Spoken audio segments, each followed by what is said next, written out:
রাধে রাধে বন্ধুরা, অমৃত কথা বাংলা চ্যানেলের নতুন পর্বে আপনাদের সকলকে স্বাগত জানাচ্ছি। দেবাদিদেব মহাদেবের অশেষ কৃপা অবশ্যই কমেন্ট বক্সে লিখুন হর হর মহাদেব। এই পর্বের বিষয় হলো সোমবার শিব পুজোয় বেল পাতায় এই 5টি জিনিস আপনার ভাগ্য ফেরাতে পারে। সোমবার শিব পুজো জেনে নিন এই দিন বেল পাতাকে কিভাবে ব্যবহার করবেন, সবটাই জানবো এই ভিডিওর মাধ্যমে। ভিডিওতে যাবার আগে অমৃত কথা বাংলা চ্যানেলটিকে অতি অবশ্যই সাবস্ক্রাইব করুন, লাইক করুন, কমেন্ট করুন, শেয়ার করুন। আধার্মিক নোটিফিকেশন ঘন্টাটি বাজিয়ে দেবেন। বেল পাতা যে দেবাদিদেব মহাদেবের সব থেকে পছন্দের, বেল পাতা ছাড়া শিব পুজো হয় না। সোমবার শিবের মাথায় বেল পাতা দিন। বেল পাতা শিবের মাথায় দেওয়ার আগে ভালো করে জল দিয়ে ধুয়ে নিন, তারপর গঙ্গা জল দিয়ে শুদ্ধ করুন। বেল পাতা শিবের মাথায় দেওয়ার আগে ভালো করে চন্দন বেটে পাতাতে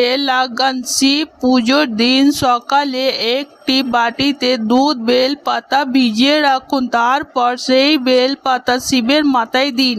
পাতা তুলে নেবার পর সেই দুধটা বাবার মাথায় ঢেলে দিন। পুজোর দিন সকালে সূর্য ওঠার আগে বেল পাতা তুলুন। বেল পাতা বাড়ির পূর্ব দিকে রেখে দিন, এতে শিবের শুভ দৃষ্টি পড়বে আপনার বাড়িতে। আজকের পর্ব এখানেই সমাপ্ত হলো। অমৃত কথা বাংলা চ্যানেলের সঙ্গে থাকার জন্য আপনাদের অনেক অনেক ধন্যবাদ। রাধে রাধে।